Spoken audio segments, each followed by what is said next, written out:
Se encuentra en nuestros estudios el ingeniero Néstor Guamán del Colegio de Ingenieros del Perú, y estamos hablando en primer lugar sobre lo que pudo ocasionar esto, porque ayer otro colega suyo decía que acá se había reportado incluso desde semanas y hasta 2 meses antes incidentes con un tubo menor, un tubo más pequeño, Guairona creo que se llama, que está es en la zona.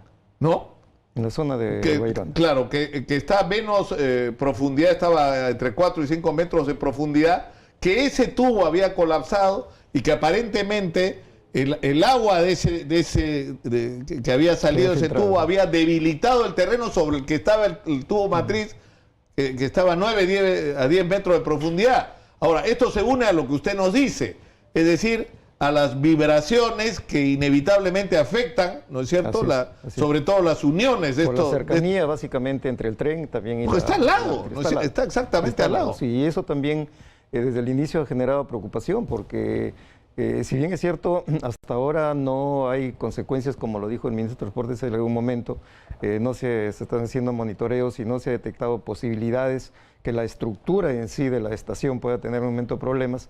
No quita la posibilidad que sí pueda suceder. ¿Por qué? Porque ya la profundidad a la que se están haciendo las excavaciones es bastante grande. 10 metros, ¿no? Hasta creo más de 10 metros y el agua sigue, en zona sigue ahí, entonces sigue malogrando, digamos, hacia abajo, ¿no? Sigue lavando los suelos finos y lógicamente eso cada vez se va destabilizando más. Yo hace unos 4 días indicaba la posibilidad que podría tener que cerrarse inclusive el metro. Ahora en parte se me está dando la razón. ¿Por qué? Porque ya el público ya no va a poder utilizar la estación, ya se cerró esta parte porque han aparecido fisuras ya en las escaleras, ¿no? En los accesos, digamos, que dan hacia el metro. Eso no se habría previsto inicialmente. Claro, porque la humedad lo que hace no es solamente dañar la propia estructura, ¿no es cierto? Sino quitarle la base de asentamiento, y eso puede producir inclinaciones, y eso es lo que puede hacer colapsar. Eso es lo que está sucediendo. Nosotros siempre los ingenieros, cuando elaboramos nuestros proyectos, ejecutamos nuestras obras, le tenemos mucho temor al agua. El agua es un elemento altamente desestabilizante en lo que son las estructuras, tanto de concreto como también de suelo. Ahora acá, la estructura en sí solamente termina arriba en una carpeta asfáltica, que es un pavimento asfáltico, pero todo hacia abajo es suelo. O sea, a partir, digamos, de medio metro hacia abajo, todo es suelo. Entonces, al haber agua, ¿no? Y es un suelo que tiene también finos, tiene limos, tiene arcillas. Entonces, estos finos se lavan con el agua. Al lavarse con el agua quedan vacíos. Esos vacíos pasan a ser ocupados por el agua y, lógicamente, ante el gran peso de la estructura, ante las vibraciones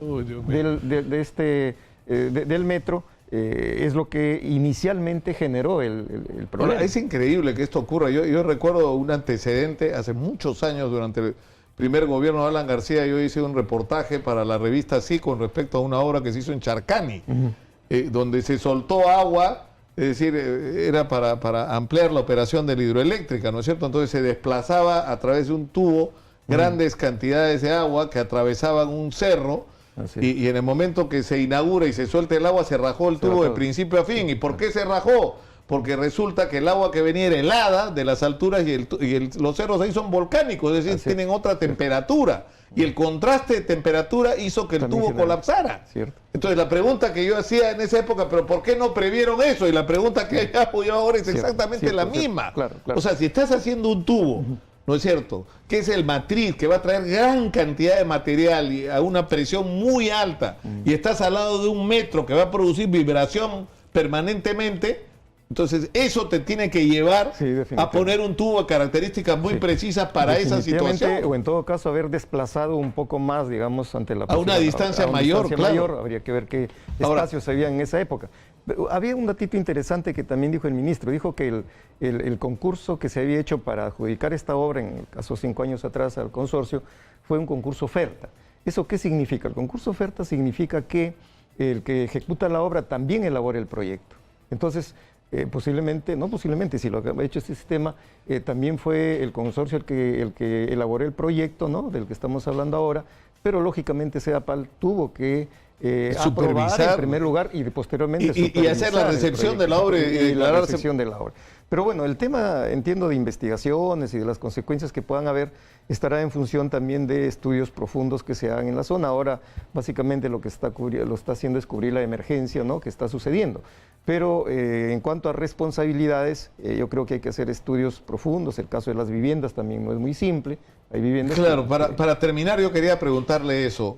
¿No se puede saber en este momento el daño de esta producción en estas viviendas? No, definitivamente no, porque si bien es cierto, al comienzo se notan solo daños superficiales, pueden ser pequeñas fisuras, con el tiempo, como abajo ya ha cedido, digamos, el cimiento, también he visto inclusive ya edificios, creo, de 5 o 6 pisos en la zona, y el agua sigue deteriorando, porque ese suelo, si bien es cierto, encima vemos que ya no hay agua porque prácticamente ha sido deprimido, abajo se ha quedado todo inundado. O sea, en la parte de la cimentación, no sé cuántos metros abajo, eso está desestabilizado desde el punto de vista de consolidación del suelo, ¿no?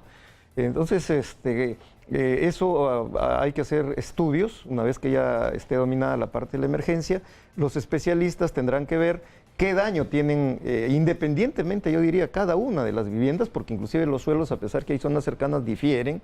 Entonces, qué daños estructurales ya se pueden estar generando en esas viviendas. O sea, la recomendación es que la gente no puede vivir ahí mientras no se determine cuál, o sea, porque si no estamos exponiendo a la gente a riesgo. Sí. Yo pienso que sí, ¿no? Y Dios no quiera un movimiento sísmico, sabemos que Lima es una zona sísmica y podría agravar el tema si es que ya las estructuras tienen algunos problemas de fallas, ¿no? Bueno, yo le agradezco muchísimo al ingeniero Néstor Guamán del Colegio de Ingenieros del Perú por estar con nosotros esta mañana. Y nos vamos ahora, sin mayores escalas, con nuestra secuencia con Carlos Alberto Navarro, el Tigrillo. Adelante, por favor.